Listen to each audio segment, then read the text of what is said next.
एक दिन ना मैं ऐसा घर बनाऊंगी जहाँ दिखाने की चीजें भले कम हो मगर कोनों में पौधों की जगह जरूर होगी।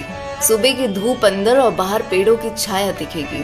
जिस घर में झगड़ों का शोर नहीं होगा, सुकून जहाँ खो नहीं जाएगा। दोपहर जो रात के डर से नहीं थामेगी और बिस्तर पे आंसू की नहीं फिर आराम की अंगड़ाइयाँ ली जाएगी। उस घर में भले अयाशी की चिड़िया ना पले मगर सुकून ना बेशक हाजिर होगा। भले महंगे फल ना मिले मगर रोटी मुस्कुरा कर निगली जाएगी। दीवारें फिर मेरी चीखेगी नहीं चहकेगी। एक दिन मैं ऐसा अपना घर बनाऊंगी।